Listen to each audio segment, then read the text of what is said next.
¿Qué tal? Buenas noches. En esta oportunidad, el módulo 2 recibe el nombre de métodos de enseñanza integrando las TIC. Cuando hablamos de métodos de enseñanza integrando las TIC, tenemos que referirnos a lo que es el aprendizaje cooperativo. Cuando hablamos de aprendizaje cooperativo, un poco nos vamos a lo que son las fuentes, los psicólogos hermanos David y Roger Johnson, quienes han definido al aprendizaje cooperativo como aquella situación, en este caso situación de aprendizaje en la que los objetivos se van a hallar estrechamente vinculados de tal manera que el trabajo de uno sirva para apoyar el trabajo final de los demás, es decir, que solo los objetivos se van a poder alcanzar si solo si se consiguen alcanzar los objetivos del grupo en general. Como grupo se van a establecer metas y es importante el trabajo de cada uno, el rol que va a cumplir cada uno. Es a veces, como se menciona, difícil trabajar de manera cooperativa y mucho nos hemos acostumbrado a trabajar de manera individual y a veces estas cosas se ven en el mismo trabajo, en el diplomado, ¿no? Pero es parte de todo un proceso y es una habilidad esta de trabajar en equipo muy necesaria para este presente siglo. ¿Cuáles son los beneficios de trabajar cooperativamente? Cuando nosotros hablamos de los beneficios nos referimos específicamente a lo que es la motivación, ¿no? Un aspecto importante y relevante de lo referido al aprendizaje cooperativo. Nosotros nos sentimos motivados por el trabajo que vamos a realizar, tiene que ver mucho con la metodología o la estrategia planteada. Nos sentimos también motivados porque el trabajo no lo vamos a realizar solos. A veces cuando hacemos trabajos individuales siempre tenemos algunas dudas y tenemos que estar recurriendo al tutor o al mentor constantemente. Sin embargo, y podemos hacer esa resolución de problemas de una manera que sea más fácil y motivadora cuando nosotros trabajamos en grupo o cooperativamente. La interactividad es un aspecto muy importante y uno de los beneficios de este aprendizaje cooperativo. Nosotros, como ahora estamos en este grupo como participantes, eh, ustedes pueden observar y han podido utilizar estrategias para el desarrollo de las actividades de esta interactividad. Han usado ciertas herramientas colaborativas, muchos para comunicarse y hacerlo más interactivo. Todo el trabajo han utilizado el WhatsApp, el Hangout, el Skype, documentos colaborativos en línea, formularios, etcétera. Nos permite estar comunicándonos constantemente. Cuando nosotros trabajamos en entornos virtuales, esta parte interactiva es muy fuerte. Tiene que ir muy de la mano con las metas y los logros que nosotros queremos alcanzar.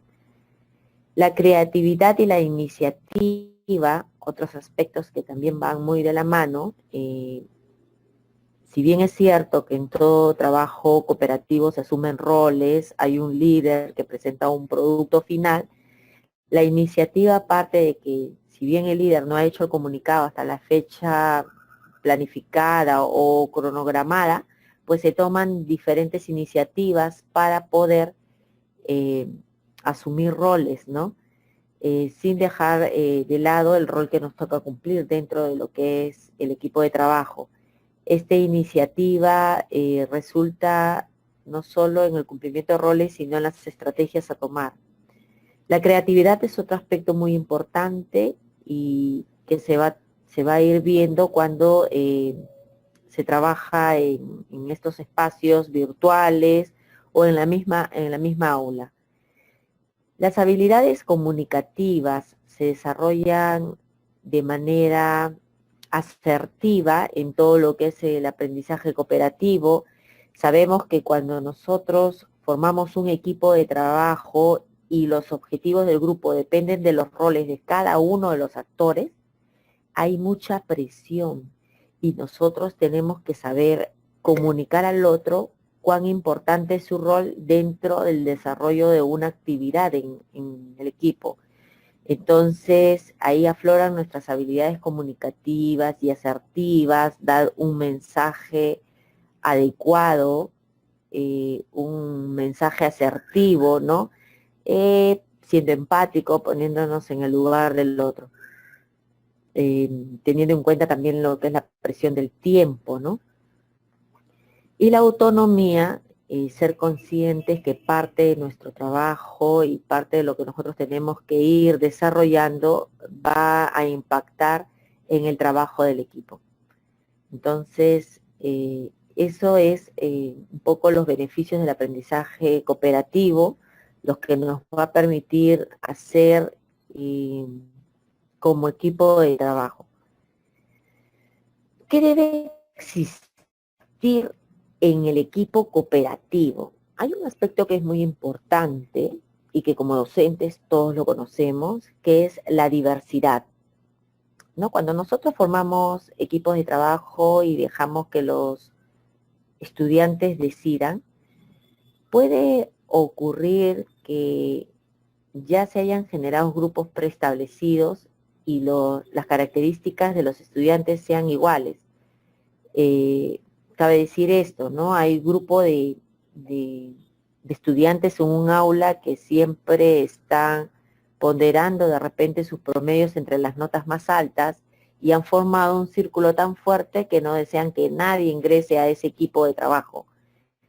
Y otros estudiantes que de repente tienen habilidades muy fuertes que juntándolos con otros equipos de trabajo podrían hacer necesidad al aprendizaje cooperativo, por eso es importante considerarla al momento de formar los equipos de trabajo. Y cuando nosotros trabajamos con los estudiantes, si son nuevos, es importante dejarles que ellos elijan, pero posteriormente ir moderando de acuerdo a la diferencia de perfiles. En este diplomado, si lo ponemos en práctica, se ha puesto un documento colaborativo donde cada uno de ustedes siga formando parte de un equipo de trabajo. Lo ideal sería de que el equipo esté formado por personas, por ejemplo, podría ser, ¿no? Personas de diferente institución educativa, formado por personas de diferente región del país, sería lo ideal. En esta oportunidad, bueno, se ha elegido de manera independiente, cada uno formó parte de su equipo de trabajo y algunos se han sentido cómodos con los compañeros mismos del trabajo, otros se han sentido cómodos con los compañeros de la región. Bueno, no somos adultos, pero ya queda claro que el trabajo se hace mucho más rico cuando existe esta diversidad, porque uno aprende también del otro.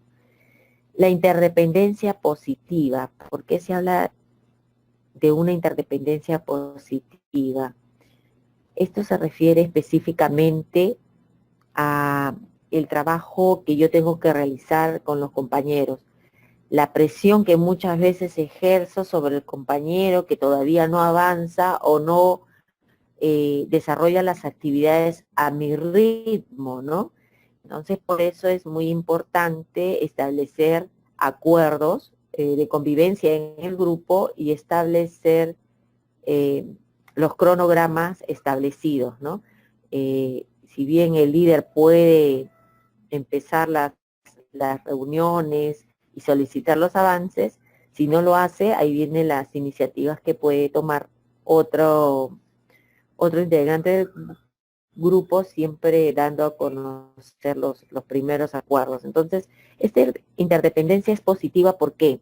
Porque cuando yo siento que mi compañero no está cumpliendo con las metas no le voy a decir, bueno, ya no formas parte del equipo, estás fuera, no, la idea es que yo promuevo de manera creativa, con habilidades comunicativas, utilizando las habilidades sociales, ayudarlo a que él pueda avanzar en el trabajo que se está realizando, ya que el éxito de él va a ser también el éxito nuestro. Entonces, voy promoviendo en mi compañero este compromiso y este cumplimiento de los objetivos, ¿no? Le voy haciendo un seguimiento, por eso habla de una interdependencia. Yo voy viendo tu seguimiento y tú también vas viendo el mío, porque juntos vamos a lograr el objetivo final. Ya habíamos señalado las interacciones que se dan y en un entorno virtual es importantísimo el desarrollo de estas interacciones, porque nosotros estamos alejados muchas veces en distancia y también en disposición de tiempo. Por eso es importante que exista esta interactividad, esta comunicación y que sea fluida y constante, ¿no? No es que tenemos un WhatsApp de equipo y solamente 2 días antes de terminar pido sus avances o las partes de trabajo, sino que tengo que ir conversando y viendo cómo se están desarrollando los avances, si yo encontré un material lo voy compartiendo, etcétera. Además de la diversidad, de la interdependencia positiva, de las interacciones, están las responsabilidades individuales. Ser conscientes de que nuestro trabajo, ¿no? O sea, lo que nosotros venimos haciendo, también va a repercutir en el trabajo de los compañeros.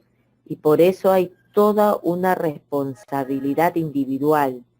No es cuestión de decir, bueno, yo quise participar del grupo, pero me he dado cuenta de que no tengo tiempo, etcétera. No. Ya desde que nosotros asumimos una responsabilidad, tenemos que concluirla o terminarla. Es por eso importante este aspecto de la responsabilidad individual. Y cuando trabajamos con los estudiantes en el aula, también establecer estos acuerdos para que estas responsabilidades individuales que se tienen como parte de un equipo se cumplan. Aparte de las responsabilidades individuales, de las habilidades sociales, de las interacciones, de la diversidad, hay un aspecto muy importante que no debemos dejar de lado, que es corresponde a la reflexión del grupo. Cuando ustedes desarrollan una actividad, si bien se puede alcanzar la nota máxima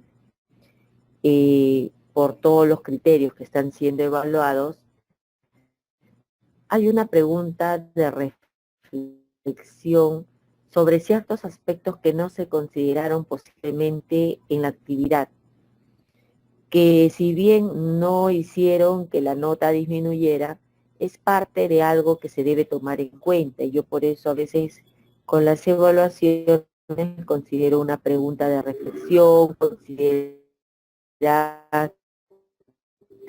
los desempeños, por ejemplo, la competencia TIC dentro de la matriz de evaluación con respecto al cuestionario que vas a aplicar. Entonces, la idea es que el grupo reflexione y la reflexión se va a hacer cuando hacemos una mirada hacia atrás de cómo ha sido todo el proceso o desarrollo de la actividad que hemos hecho y volverla a mirar desde otra perspectiva. Ese aspecto es muy importante porque solo la reflexión nos va a permitir seguir avanzando. Reconocer de repente nuestros errores como parte de la construcción de un nuevo conocimiento, ¿no? Esto del llamado error constructivo. En el aprendizaje cooperativo nosotros también hablamos de 3 momentos muy importantes. Estos momentos importantes del aprendizaje cooperativo uno de ellos es la creación y la cohesión grupal. Lo ideal cuando nosotros trabajamos es que los grupos sean formados de 4 o de 5 participantes.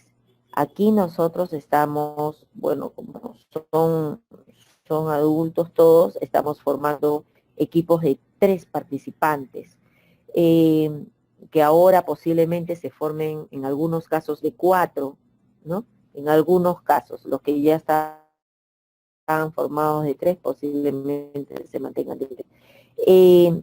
Aquí se cumplen roles, ¿no? Desde un líder hasta los compañeros de grupo que van a apoyar con los materiales, con las herramientas colaborativas. La creación es uno de los momentos importantes y de gran utilidad, porque aquí se van a dar los primeros sentimientos de pertenencia. Entonces, ahí tenemos que poner a relucir todas estas habilidades que habíamos hablado, ¿no? De la tolerancia, de la comunicación asertiva, porque este es el momento de cohesión. Ya sea si el grupo fue seleccionado de manera voluntaria o designado por el profesor, entonces pasa por un periodo de cohesión grupal, que por lo general, si nosotros hablamos de cursos, en los primeros meses no se ve, pero se va viendo a lo largo de todo el curso, si es que hablamos de un nivel primario, secundario.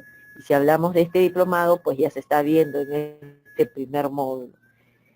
Posteriormente es el periodo, la fase en la que se aprende a cooperar. Cuando nosotros hablamos de aprender a cooperar, es decir, trabajar diversas habilidades sociales, entre ellas la empatía, la asertividad, la ayuda mutua, la toma de decisiones, ¿no? Que es muy importante, ponerse todos de acuerdo, se va a trabajar así, no se va a trabajar así, y bueno, también algo muy importante es saber escuchar, ¿no? No tratarse de imponer.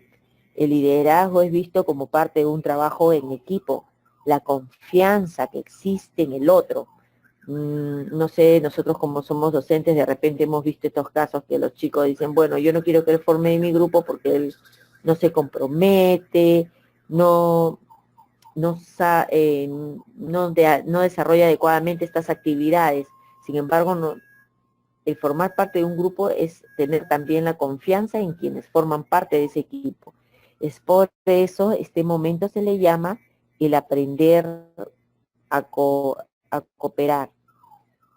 Y después que ya se haya dado este periodo de aprender a cooperar, ya estamos hablando de un momento de cooperar para aprender, que es la última fase, donde ya el grupo está, se podría decir, establecido y formado.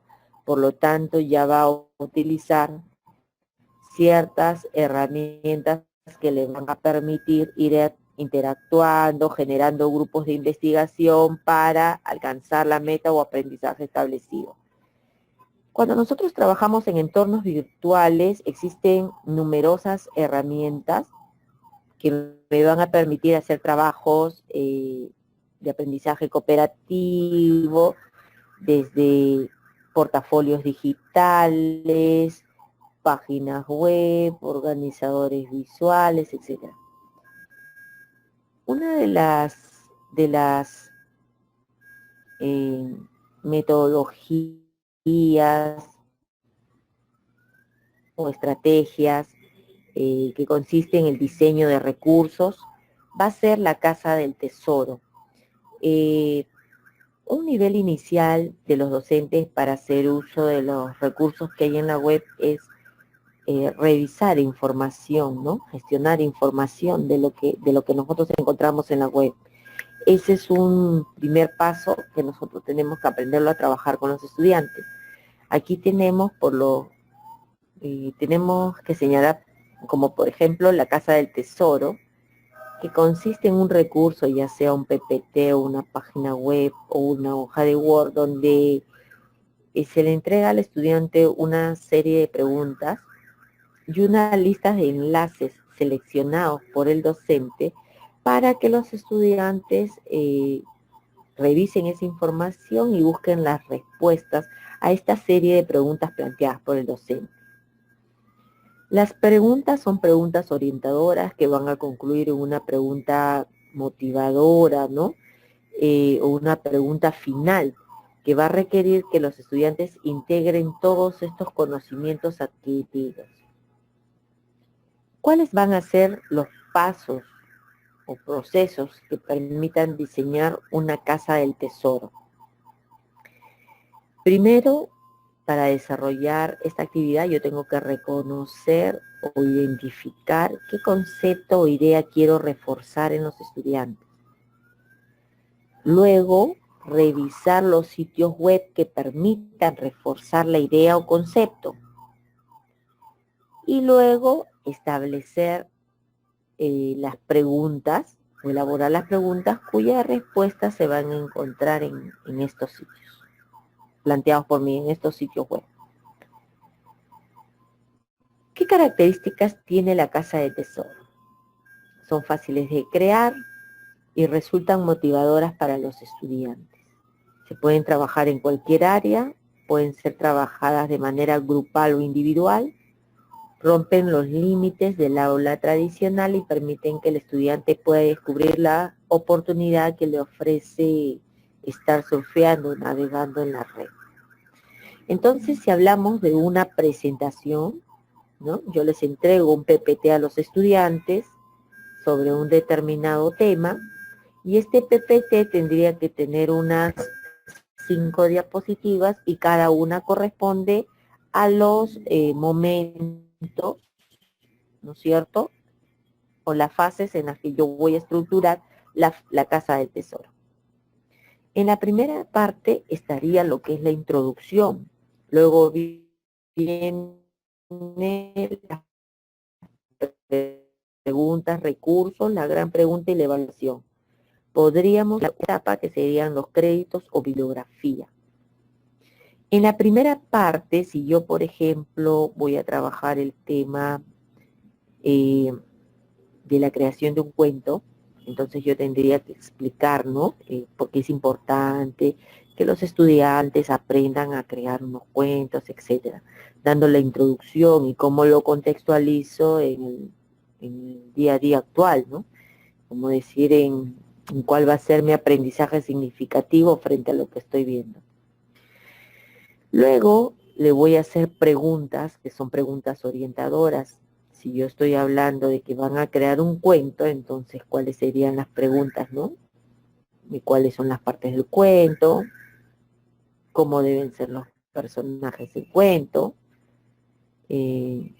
¿Cómo debe ser el final del cuento? Y así sucesivamente. El escenario, etcétera. Entonces vamos haciendo las preguntas orientadoras. Los recursos serían los links o videos o guías que le permitan al estudiante reconocer cuál es la estructura del cuento, en qué consiste cada una de sus partes y cuáles son las características de los personajes, del final, del inicio, nudo, desenlace, etc. Y luego surge la gran pregunta, ¿no? La gran pregunta. La gran pregunta sería, puedes, mediante un organizador visual, representar las ideas principales o el esquema de lo que sería el cuento a realizar. Entonces el chico te pone un organizador, en el centro pondrá el título del cuento, en el inicio te dirá, por ejemplo, sobre qué va a tratar el cuento, ¿no? La temática, en qué va a consistir el nudo, el desenlace, ¿no? Cuáles van a ser sus personajes, cuál será su escenario, todo puede ser en un organizador o simplemente puede ser la creación del cuento, y la creación del cuento lo puede hacer en una hoja Word, en un PPT, lo puede publicar en un blog, en una página web, lo puede trabajar de manera individual, lo puede trabajar de manera colaborativa.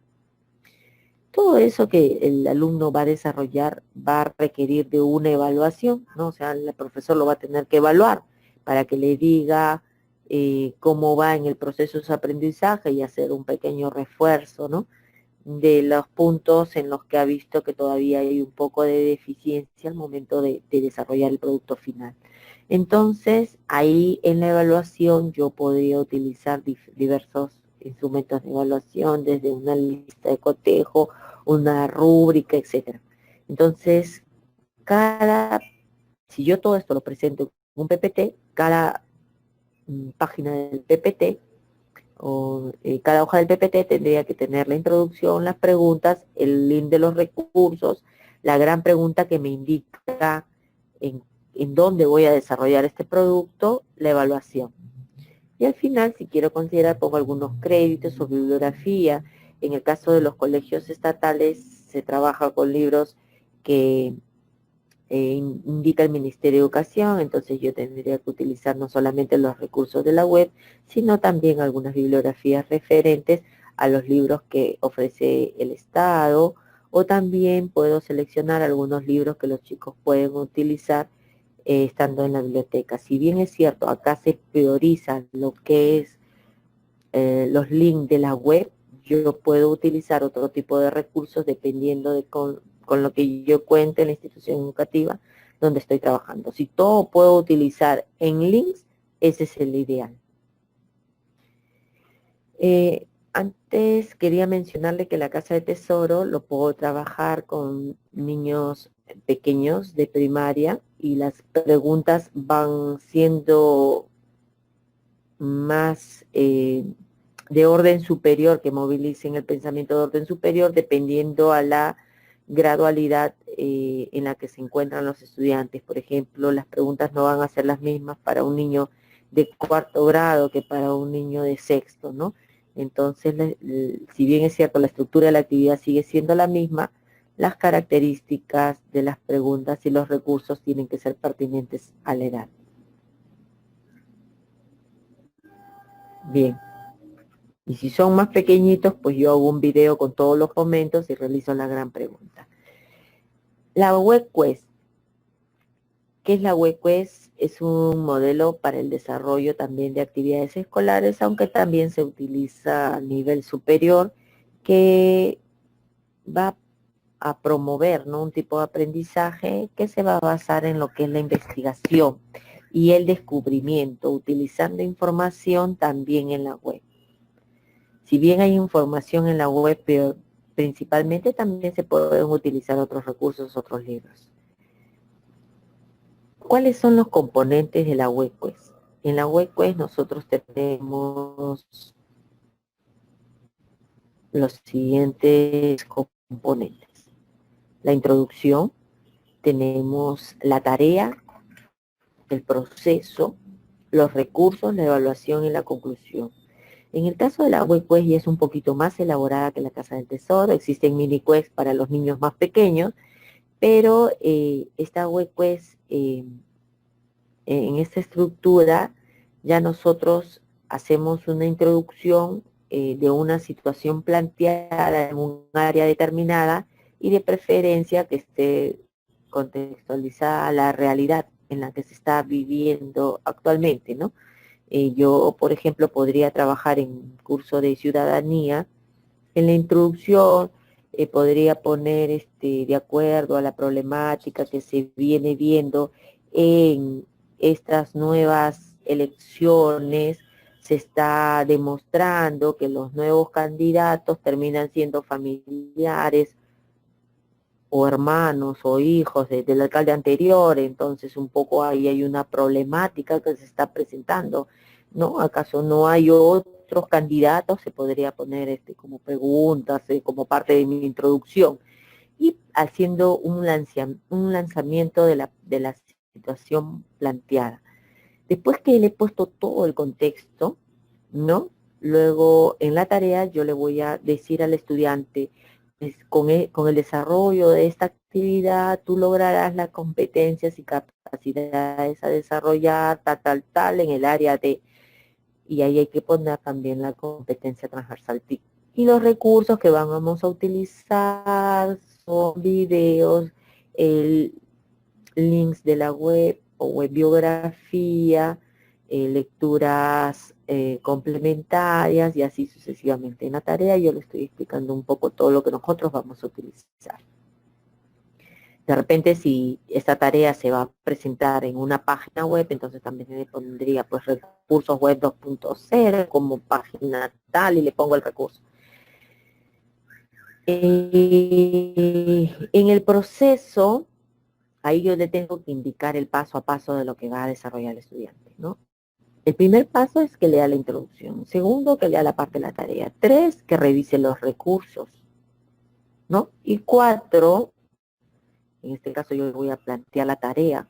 ¿En qué va a ser la tarea? Si estamos hablando de una situación problemática antes mencionada, que era que no habían candidatos, ¿no? Para las alcaldías, para las nuevas elecciones, entonces mi tarea consistía en que los estudiantes diseñen un nuevo perfil o hagan un cuadro comparativo del perfil del alcalde según la ley y luego el perfil que debería tener el alcalde según la propuesta que hagan los estudiantes, ¿no? Un poco para irlos orientando a un voto consciente, podría ser mi tema de ciudadanía. Entonces, en esa parte de los recursos, yo le tengo que poner links con información no solamente nacional, sino internacional, como son cómo se manejan los perfiles de los alcaldes a nivel internacional, sería una parte de nuestro marco teórico, a nivel nacional, cuáles son las normas que indican cuáles son los requisitos para ser alcalde, y en función a toda la información que ellos consigan, hacen un producto, que podría ser un cuadro comparativo en lo que dice la ley peruana, las normativas de cuáles son los requisitos, el perfil que debe tener un alcalde en el Perú y la propuesta que podría presentar un estudiante. Entonces, yo ahí le hago una evaluación de ese cuadro comparativo mediante una rúbrica de cotejo, o de repente puede ser una exposición y pongo en la rúbrica los criterios de la exposición, del debate, etcétera. Y en los recursos, pues voy a poner toda la información necesaria. Si voy a utilizar páginas web internacionales, si voy a utilizar normativa peruana, si ellos lo van a presentar en un blog, pues tiene que haber el manual de cómo es el blog, cómo el paso a paso, etcétera, ¿no? Si lo van a realizar en equipos de trabajo, pues eso yo lo estoy indicando en el proceso también. Y en las conclusiones, ¿no? La conclusión final, ¿cuál es la conclusión a la que se quiere llegar con este trabajo? ¿No? Que tenga un voto consciente, que sepa buscar información, que como ya maneja un perfil de alcalde, pues debe apuntarse a elegir por esa persona, porque cumpla con ese perfil o que se asemeje más a ese perfil planteado, ¿no? Podría ser la conclusión. Entonces ahí nosotros tenemos ya un trabajo que se refiere a lo que es la web quest. ¿Cómo lo presento esta web quest a los estudiantes? Lo puedo presentar en una hoja de Word, lo puedo presentar en un PPT, lo puedo presentar en un blog, pero para este diplomado, la actividad que nosotros vamos a hacer de manera cooperativa en equipo de trabajo va a ser desarrollar una web quest en función a un determinado tema, que ya como hemos visto, qué cosa es el aprendizaje cooperativo, si bien uno es de primaria, el otro es de secundaria y el otro es de inicial, pues entre los tres vamos a tenernos que poner de acuerdo sobre qué tema específico y sobre qué área y sobre qué grado específico vamos a hacer esta web quest. Bien, entonces para nuestro diplomado lo vamos a hacer en una página web, ¿ya? Y para esto vamos a utilizar la herramienta de Google Site, ¿no? Ustedes van a leer con detenimiento los contenidos del módulo 2, donde especifica un poco más, hay bibliografía que los orienta a que profundicen más el conocimiento de lo que es una web quest. Mi sugerencia principal es que ustedes revisen ejemplos de web quest. Nosotros siempre aprendemos del otro, ¿no? Entonces vamos revisando a ver cómo han ido presentando, porque en la web hay N ejemplos y yo tengo que hacer uno enfocado a mi realidad. Entonces van a elaborar una web quest. El Google Site permite hacer una página web de manera colaborativa y los tutoriales, ya sea hechos en Word, también van a haber tutoriales en video. Voy a volver a colocar un link donde ustedes van a ratificar su grupo de trabajo y la idea es que ahí coloquen su correo Gmail porque se va a estar haciendo videoconferencias para que ustedes conozcan ciertas herramientas y puedan trabajarlas en vivo y en directo, ¿no? Vamos a crear entonces una página de manera colaborativa. Ese link, ¿no? Ese link de la página web que se va a crear debe aparecer como una entrada más en su blog personal. El máximo de participantes es de 4 participantes, muchos ya formaron y se establecieron con su grupo de 3, porque he puesto 4, porque algunos han hecho de 2 y otros han hecho de 1, entonces a esos que han hecho de 2, los voy a juntar con otros 2 y van a terminar siendo 4, y los que están solos, nuevamente los voy a juntar y los voy a formar en grupos de 4. Coloca el link entonces de la web quest en tu blog personal. Ya saben que el único que sube la tarea a la plataforma es el líder del equipo, del grupo. No puede subir la tarea otra persona más. Tiene que ser el líder del grupo. Cuando el líder del grupo diga que tiene su nota en la plataforma, entonces la nota que tiene el líder la tienen todos los miembros del equipo de trabajo. El líder que ha estado en el módulo 1 y el módulo 2, si mi grupo es de 3, entonces en el módulo 3 será o el otro miembro del equipo. Va a ser en el 3 y en el 4. Y en el 5 y el 6, otro miembro del equipo. O sea, todos vamos a cumplir el rol de líder. No hay ningún problema en eso. Y aquí tenemos la plataforma o la herramienta del Google Site que nosotros vamos a utilizar. Ahí está como se coloca el nombre de WebQuest. Van a ver los tutoriales. Aquí está indicando que se puede trabajar de manera colaborativa, donde hay un icono de más y como una personita ahí. También podemos poner una página adicional por cada uno de los momentos o de los componentes o fases de la WebQuest, ¿no? Y ahí tengo la tarea, los procesos, recursos. Lo publico y ese link automáticamente queda visible para todos en la web. Este Google Site debe ser público. Muchos preguntaron sobre el cuestionario que se ha trabajado. ¿También se va a subir al blog el cuestionario de competencia TIC? Sí. Tenemos una herramienta que se llama SlideShare, donde ustedes ven ahí que dice subir, simplemente suben el archivo, lo adjuntan, ¿no? Como todos saben, les va a pedir un usuario y una contraseña, que puede ser la misma de su Facebook. Suben el archivo, se sube a la web y luego lo insertan en su blog. También el tutorial va a estar en la plataforma de Corefo, y así es como pueden subir su PDF, su Word, su Excel que desean insertar en su blog. ¿Ya? Así que también se pueden ir escribiendo.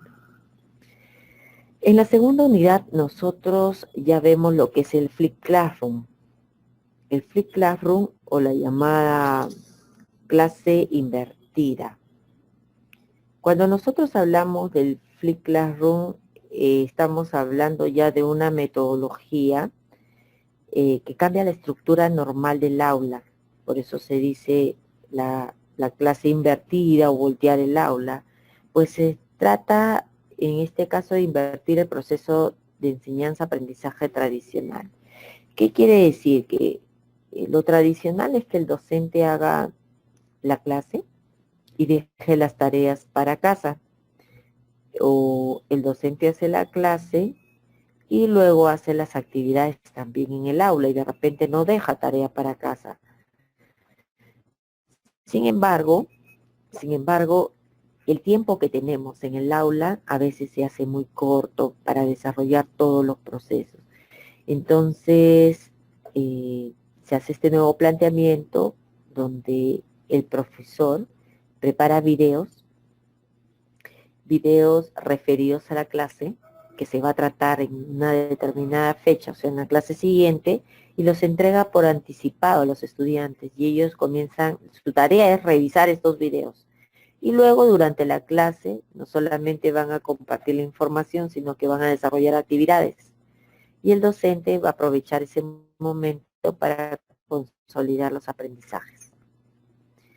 Aquí el rol del docente en la metodología Classroom, en Free Classroom, cambia. El docente primero debe decidir qué tecnología va a utilizar, o sea, qué material voy a dejar para la casa. Al alumno le agrada escucharme que yo hable, le gusta que yo le muestre videos, PPTs, cómo puedo llegar al estudiante, cómo son mis estudiantes. Por lo general, a los estudiantes les encanta ver videos, y ustedes lo saben porque muchos utilizan como parte del inicio de la sesión un video motivador para el recojo de saberes previos. Por lo tanto, se recomienda que se utilicen videos en esta metodología. Se utilizan los videos y esos videos los niños o los estudiantes los ven en su casa. El docente da indicaciones precisas y enseña a los estudiantes a ver los videos. ¿Qué es lo bueno de que el estudiante vea un video? El profesor está hablando en clase, está explicando todo y por un ratito se le cayó el lapicero al niño, conversó con el del costado y se perdió lo que el profesor estaba diciendo. Sin embargo, en el video yo puedo retroceder y regresar y volver a retroceder y regresar de acuerdo a mi forma de aprendizaje, de acuerdo a mi tiempo, de acuerdo a lo que he entendido, ¿no? Regreso nuevamente el video y comienzo a profundizar esos aprendizajes.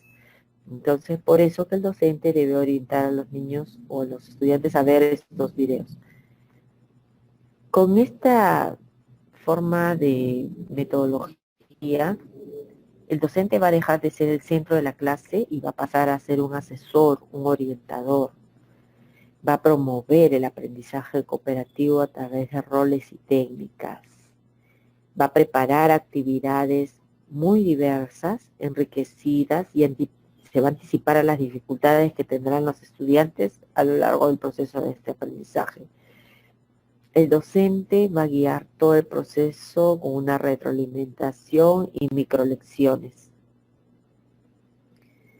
¿Cómo es la evaluación? Hablamos de una evaluación que seguro todos conocemos, diagnóstica, formativa, sumativa, aunque ya nosotros nos estamos hablando un poco a la evaluación formativa, que si bien tiene todos esos momentos, permiten la reflexión del estudiante, ¿no? Y la retroalimentación asertiva del docente. También hablamos de una evaluación, en este caso referenciada a una norma, que habla del comportamiento, ¿no?, del estudiante en relación a los acuerdos de grupo. Hablamos de una evaluación referenciada a un criterio que va a comparar el rendimiento en función a un objetivo concreto, estándar o porcentaje. Y una evaluación interna que evalúa distintos momentos y que pueden ser predicciones sobre el resultado final. Un poco es esto lo que el profesor va viendo, ¿no? Yo diseño mi clase y hace propuestas de lo que va reflexionando sobre cuáles van a ser los resultados, ¿no? Y frente a eso tiene que preparar ciertas estrategias. En el caso del estudiante en una clase invertida, bueno, ya las discusiones no van a estar dirigidas por el docente, sino por el estudiante, a partir de la información o contenido que ha adquirido fuera de clase, va a empezar a dirigir estas discusiones que suelen alcanzar niveles superiores de pensamiento crítico. El trabajo entre los estudiantes va a ser fluido y los estudiantes también pueden optar entre discusiones simultáneas en función a las necesidades e intereses. Tratan de resolver un problema dado o las tareas que se plantean en el aula. El contenido se da en un contexto que representa situaciones del mundo real. Los estudiantes se van desafiando intelectualmente unos con otros respecto al contenido que se discute. Se dan forma de aprendizaje, en este caso dirigidas por los estudiantes a modo de tutoría y de colaboración entre ellos. Hacen preguntas exploratorias, tienen la libertad de profundizar los temas, los estudiantes participan activamente y los estudiantes se transforman de oyentes pasivos a aprendices activos. En la actividad 2 En la actividad 2, nosotros vamos a realizar en este diplomado un organizador visual sobre lo que es la metodología del Flip Classroom, ¿ya? Entonces yo al centro pongo el Flip Classroom como tema y al lado derecho puedo colocar las características de esta metodología y los dos grandes roles, ¿no? Dentro del rol de estudiante y el rol del docente. Y si bien se ha puesto información necesaria en el módulo, se han puesto también links para que ustedes puedan profundizar los temas y poder hacer mejor este organizador. Ya nosotros sabemos trabajar el XMAI, sabemos utilizar este organizador, por eso el trabajo es individual, sabemos que debemos exportarlo como imagen, ¿no? Y que debe estar también en el blog personal del curso. El trabajo grupal que viene a ser ya la actividad 3 es la construcción de una propuesta para el aula con la metodología Flip Classroom. Quiere decir que yo voy a determinar un tema específico y lo voy a desarrollar de manera cooperativa con mis compañeros. Voy a hacer un video y en función a ese video voy a hacer preguntas sobre esos temas y para hacer las preguntas voy a utilizar otra herramienta. Para hacer videos voy a utilizar el Hangout de que está en YouTube y voy a utilizar para hacer las preguntas el formulario de Google. También los tutoriales van a estar en la plataforma, puedo ir revisando información porque hay tutoriales en YouTube con el paso a paso. ¿Y dónde vamos a colocar ese video sobre el tema a trabajar y dónde vamos a colocar esas preguntas que son referidas al tema tratado? Eso lo vamos a colocar en nuestro blog personal. La idea es que cuando el docente haga videos en una metodología Free Classroom, el docente debe generar un video. También puede curar contenido, es decir, yo selecciono videos pertinentes, que sean pertinentes a lo que yo estoy buscando como logros o metas en objetivos, capacidades a desarrollar en mi área. Entonces, pero para este curso, la idea es que ustedes sí creen el video. Yo puedo, como estoy mostrando ahora, ¿no? Un PPT y estoy hablando y explicando mi tema. Esto, si está grabado, sería un recurso.